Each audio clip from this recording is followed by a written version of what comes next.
Hey you guys, it's Teresa and welcome back to my channel. Today's video is going to be my July wrap-up. I almost said September, but we are nowhere near September yet. There's only going to be one video this week because my camera has been a little poopy and I'm running out of patience. So the wrap-up's going to be for this week and then next week we'll be back to the normal schedule. But I ended up reading a total of 6 books. And I think 3 of these books weren't even on my original TBR. So let's get into it. I'm actually going to start off with the 2 books that I read on my Kindle that finally came out on loan for me. And the first one is, well, if you guys watched a fairly recent video of mine, you know that it was 50 Shades of Grey by E.L. James. I gave this a 1 out of 5 stars, and I even went as so far as to write in my notes a single thumbs down. That's really all that is in my notes, is a thumbs down. I didn't have high hopes going into this, but I had some hope that maybe, possibly, it would turn out okay. Not the case. I will leave the rant that I have linked down below and in the cards if I remember, but definitely down below. If you guys don't know, this is about Anastasia Steele who meets Christian Grey at a publishing company and kind of falls head over heels for him as she introduces him to this new world of BDSM and finds herself falling for him and for this world and getting caught up in things that she probably shouldn't get caught up in. Like I said, I gave this out of 1 out of 5 stars. I thought it'd be a little entertaining at least, but the entire duration of the book, I didn't find myself slightly entertained, not by the kind of annoying way that the characters are written, the not so great smut scenes, like let's face it, they weren't that great, as well as the fact that Anna, I'm gonna say Anna because Anastasia, but Anna spends most of her time trying to heal this man who clearly doesn't want to be healed. He spends most of his time talking about how he is fine the way he is and that's how his life's been and he's content living it that way, but she kind of forces herself into his life and it was very annoying to read. So I don't know if I'll be continuing on with the series. Probably won't unless I want something for kicks and giggles, but it was really bad and I just did not like it, and I really need the trope of like abusive bad boy boyfriend to go away for like the rest of my life. The next thing I read is After by Anna Todd. If you guys don't know, After follows Tessa Young as she goes into her freshman year of college on her own in the dorms and meets this very wonderful, kind of terrifying bad boy named Hardin Scott. And yes, this is the one that was based off of Harry Styles fanfiction. Now, I gave this a 2.75 out of 5 stars. I can see where people make the comparison to 50 Shades of Grey. I can see that perfectly clear, what with Hardin's really abusive behavior, Tessa's love for literature, well, both their loves for literature really, and this kind of smut situation. But I enjoyed this a little more than I enjoyed 50 Shades, which is saying something. The smut was a lot better. I'll give them that. And it's exactly like how you would read a bad fan fiction. It was really addicting in the worst way possible. Like, I thought that there could have been other things that could have made it better, but it was just so addicting that I just kept reading and reading and reading. Even though by the end I didn't end up shipping Hardin and Tessa together, I was really going for Tessa and Zed, but that's besides the point. Other than that, I feel like this book could have been a lot better, and I would have been able to give it the round 3 stars had the editor gone through and really hammered in that some of these like arguments were not necessary. They argued a lot in the book, and while I understood that was kind of like the thing of the time to have like your characters consistently arguing, particularly in fan fiction, I didn't understand the point of them to continue to keep those really unnecessary and kind of incessant arguments. I felt that Hardin had already expressed that he is a terrible person and he's trying to change for Tessa, and Tessa is slowly becoming more into the person she wants to be rather than be this mold that her mother has wanted her entire life, which I enjoyed, but I just did not like the cheating, the unnecessary arguments, and all this random stuff that could have just been edited out and then have made the story a lot better in my opinion. But will I read the second book? Yes, because I have already put it on hold, and I am on the 3rd book when it comes to the fan fiction. But I still want to read the second book as it's been published because I want to see what the changes are. So I am trash, and it's fine, but I enjoy this a little more than 50 Shades, at least enough to keep on reading and be a little annoyed at the stuff that's going on. The next book I read is actually a reread, and that is A Discovery of Witches by Deborah Harkness.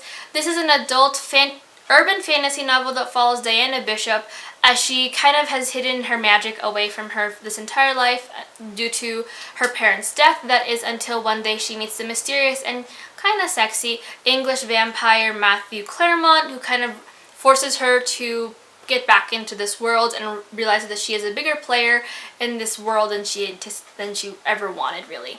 I gave this a 3 out of 5 stars. I enjoyed this read. It was a really good, intense read, and I do have my current thoughts on it, and I will leave that link down below as well. But like I said, super intense read, kind of hard to get into in terms of like the romance. I feel like I'm very tired of the trope where we hear the very dangerous vampire boy be like, I am dangerous, stay away from me. And then the girl goes, but you're not that dangerous to me, so it doesn't really matter. But it's like, yes, he is, honey. He has sharp fangs and has a very strong body and can snap you in half. And he is very dangerous.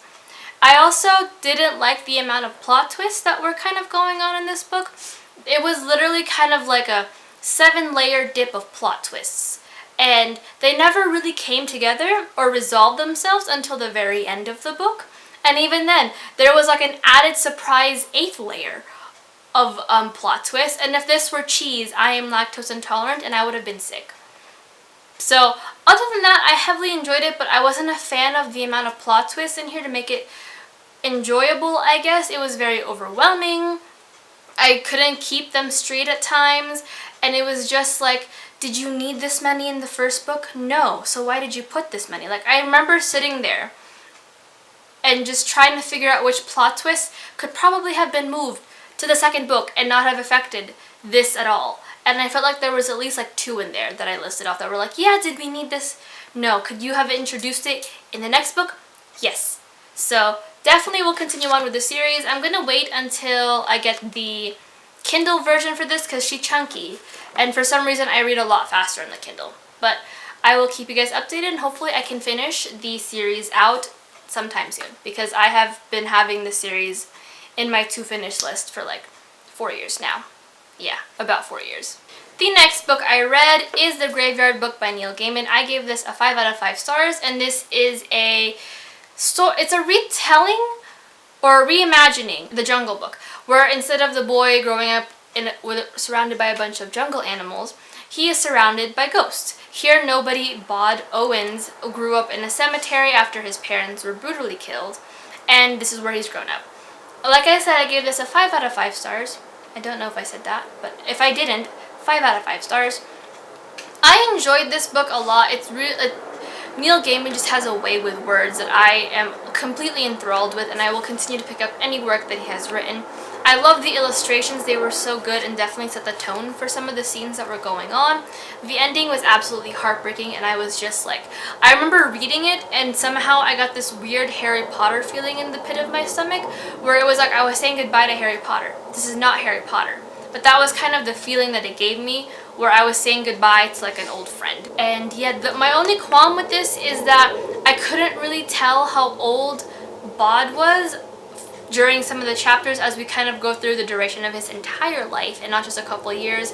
It took me a minute to really pick up on it when he would like say, when someone would really comment like, oh, you've grown up, or like he'd be surrounded by kids around his same age and it wouldn't be pointed out until a little later.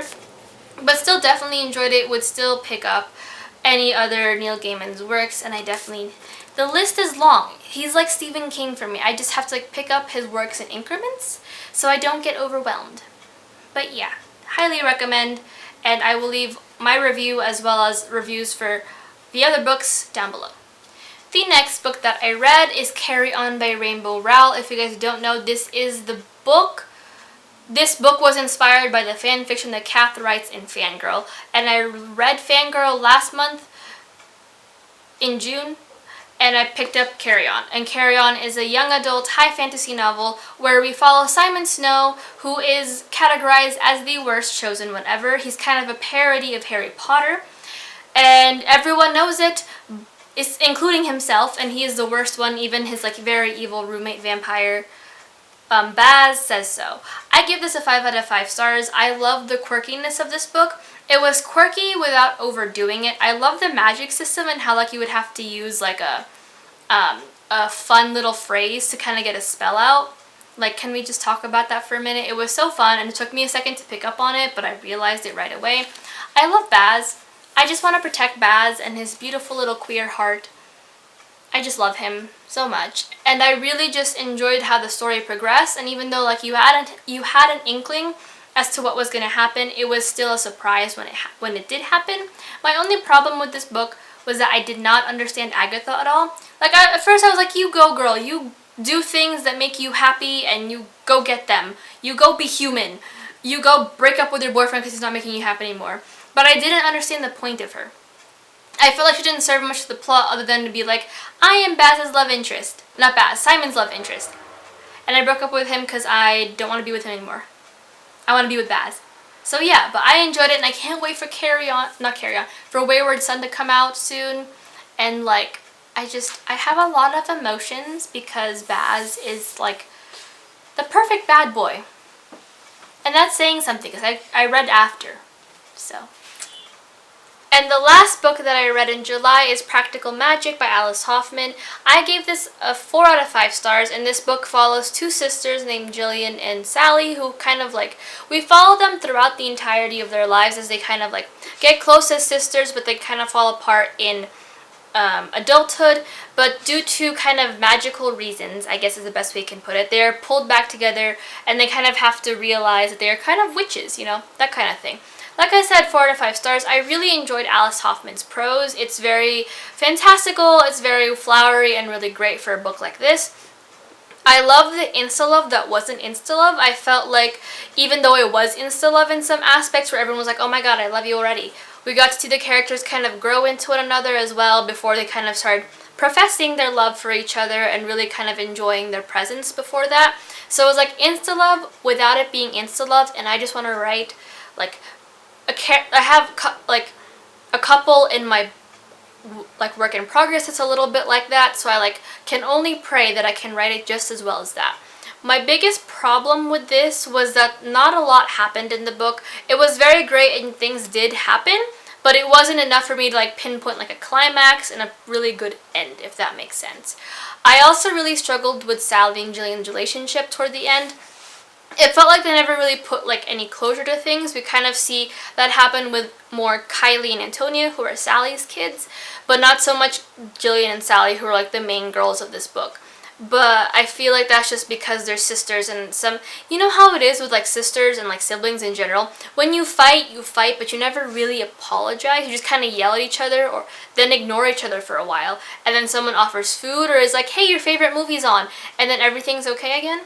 That's just kind of what happened here. And I feel like given what had happened, if you guys haven't seen the movie or / read this book, it would have been nice to have seen like maybe like a big event to bring them back together rather than just kind of assuming everything was okay. But yeah, highly recommend, and I can't wait to pick up the sequel, which is The Rules of Magic. I believe it's a sequel. It feels like a sequel. Not a sequel, a prequel. The prequel, which is Rules of Magic. But yeah.